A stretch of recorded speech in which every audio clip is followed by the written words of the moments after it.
Secret billionaire episode 54।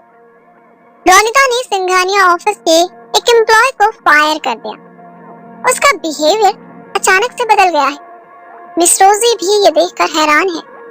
Vipin भी Singhania office अभिमान से मिलने के लिए आ पहुंचा है। रोनिता अभिमान के कैबिन में चली जाती है और उसके पीछे पीछे विपिन भी अभिमान के कैबिन में चला जाता है।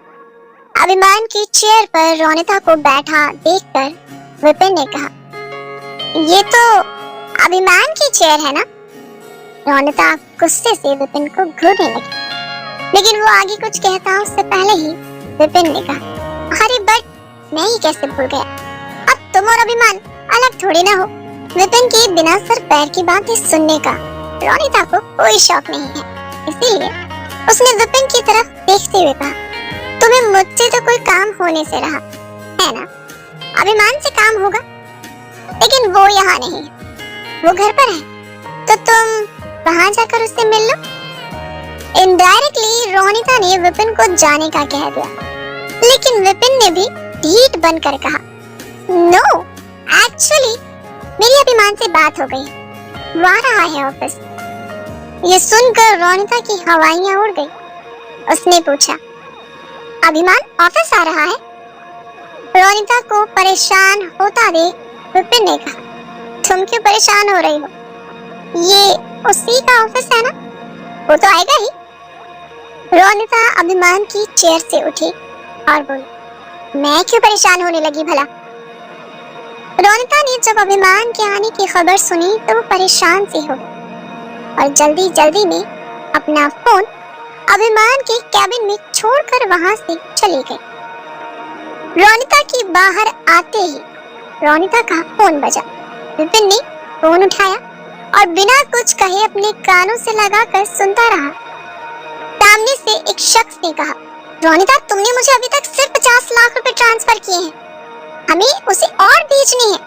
और हाँ, सिंघानिया इंडस्ट्रीज की सारी कंपनीज के पेपर्स जिस बैंक के लॉकर में है उसका भी पता चल गया है।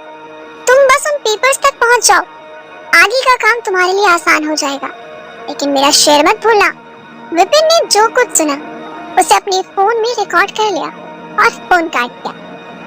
रोनिता का फोन टेबल पर रखकर विपिन जल्दी ही अभिमान की कैबिन से बाहर आ गया। विपिन बाहर आया ही था कि सामने से रोनिता आती नजर आई। रोनिता अपना फोन लेने ही वापस अभिमान के कैबिन में आ रही है। विपिन के चेहरे का रंग पीला पड़ रहा है। रोनिता कुछ कहती इससे पहले ही विपिन ने कहा, अभिमान तुम आ गए?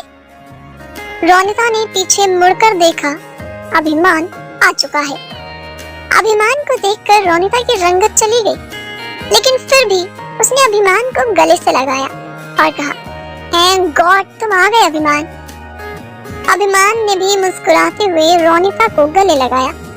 विपिन ने भी अभिमान से हाथ मिलाया और अभिमान ने विपिन से पूछा, विपिन तुम कब आए? विपिन ने जवाब दिया, बस अभी अभी आया, लेकिन अब मुझे कुछ काम याद आ गया है, इसीलिए मुझे जाना है, मैं तुमसे कल मिलता हूँ। इतना कहकर विपिन वहां से चला गया। रोनिता ने अभिमान से पूछा, दादाजी की तबीयत ठीक हो गई या तुम उन्हें ऐसी हालत में ही छोड़कर आ गए? मैंने कहा था ना मैं यहाँ सब संभाल लूंगी, फिर तुम उन्हें अकेले क्यों छोड़कर आए? अभिमान ने कहा, नहीं मुझे कुछ जरूरी काम था, बस कुछ देर के लिए आया हूँ। अभिमान की बात सुनकर रोनिता ने पूछा, ऐसा कौन सा काम है जो दादाजी से भी ज्यादा जरूरी है? मुझे कह देते, मैं कर देती। अभिमान ने रोनिता से कहा, नहीं एक्चुअली ऑफिस की कुछ कॉन्फिडेंशियल फाइल्स हैं, उन पर मुझे ही सिग्नेचर करना पड़ेगा, इसके लिए मुझे सुबह से वरुण ने कॉल किया हुआ है, इसीलिए बस उससे मिलने आया हूँ। वरुण वही एम्प्लॉय है जिसे अभी कुछ देर पहले रोनिता ने बेइज्जत करके नौकरी से निकाला था। वरुण का नाम सुनकर रोनिता के चेहरे से खुशी ही गायब हो गई। अभिमान ने रोनिता से कहा, वरुण आया तो है ना ऑफिस? रोनिता ने कहा, नहीं वरुण तो यहाँ नहीं आया। अभिमान ने मिस रोजी को आवाज लगाई, miss Rosie, miss Rosie. Miss Rosie भागी भागी है और उसने अभिमान से पूछा, जी सर, आपने बुलाया? अभिमान ने मिस रोजी से कहा, अकाउंट्स डिपार्टमेंट से वरुण को बुलाकर लाइए। वरुण का नाम सुनकर मिस रोजी ने पहले तो रौनका की तरफ देखा और फिर कहा, अभिमान सर, वरुण तो ऑफिस में नहीं है। अभिमान ने हैरान होकर पूछा, क्या बकवास बातें कर रहे हो मिस रोजी? सुबह उसने मुझे कॉल किया था और कहा था कि वो ऑफिस में ही है। अभिमान की बातों का जवाब देने से पहले मिस रोजी ने एक बार फिर से रौनका की तरफ देखा और आगे कहा, यस सर, वरुण ऑफिस आया था। मिस रोजी की बातें अभिमान के सर के ऊपर से निकल रही। अभिमान कुछ समझ नहीं पा रहा। उसने मिस रोजी से फिर से पूछा, मिस रोजी, ये क्या पहेलियां बुझा रहे हो? वो ऑफिस आया था या नहीं आया था? मिस रोजी ने कहा, यस सर, वरुण ऑफिस आया था। अभिमान ने आगे पूछा, अगर आया था तो कहाँ है? बुलाकर लाइए। अभिमान मिस रोजी को सुना रहा है।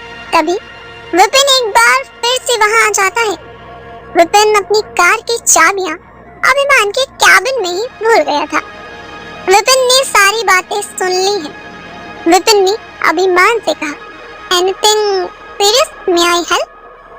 रौनका विपिन को देखकर घबरा गई, लेकिन विपिन या मिस रोजी अभिमान से कुछ कहती इससे पहले ही रौनका ने कहा, एक सेकेंड, मिस रोजी, वरुण वही है क्या जिसे सुबह मैंने नौकरी से निकाला है? रौनका की बातें सुनकर रोजी की जान में जान आई और उसने अपनी गर्दन हिलाते हुए कहा, यस मैम। रौनका ने मिस रोजी को इशारा करके वहां से जाने का कहा।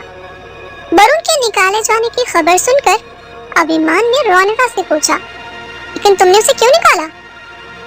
विपिन बेसब्री से रौनका के जवाब का इंतजार करने लगा, क्योंकि वो सच्चाई जानता है।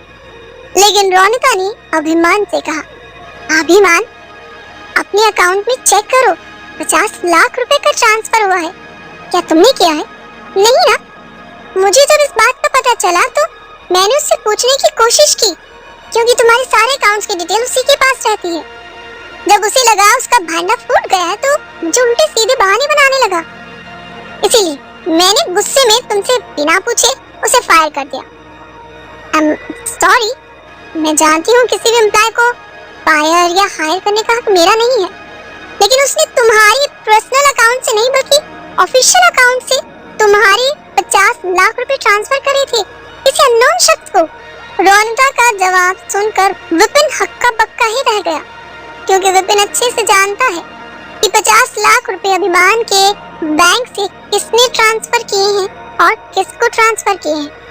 लेकिन रौनका ने बड़ी ही चालाकी से उस ट्रांसफर को छुपा भी लिया और खुद को बचा भी लिया। रौनका की बातें सुनकर अभिमान ने कहा, तुम ऐसा क्यों कह रही हो? तुमने बिल्कुल ठीक किया। दादाजी की बीमारी में मुझे ये सब देखने का होश ही कहाँ है। थैंक गॉड तुम हो। मुझे बस हैरानी इस बात की है कि वरुण ने ऐसा क्यों किया। वो तो काफी सालों से हमारे साथ काम कर रहा है, बहुत वफादार भी है। काश मैं यहाँ होता, उसे पूछ सकता। खैर कोई बात नहीं। अभिमान और रौनका की बातों में कूदते हुए विपिन ने कहा, अक्सर सबसे ज्यादा भरोसे वाले ही आपको धोखा देते हैं अभिमान, इसलिए किसी पर भरोसा करने से पहले 100 बार सोचना चाहिए। अभिमान ने विपिन की बातों से एग्री किया, लेकिन उसे कहाँ पता था कि ये सब विपिन ने रौनका के लिए कहा है। विपिन ने अपनी गाड़ी की चाबियां ली और अभिमान से अलविदा कहकर वहां से चला गया। रौनका को विपिन की बातें समझ में आ गई और उसे लगने लगा कि विपिन उसका सारा राज शायद जान गया है और उसे डर है कहीं विपिन रौनका की सारी बातें अभिमान को न बता दे। रौनका विपिन के बारे में सोच ही रही है कि तभी अभिमान ने रौनका से कहा, मैं अकाउंट्स डिपार्टमेंट जाता हूँ, वही वो फाइल्स होंगी।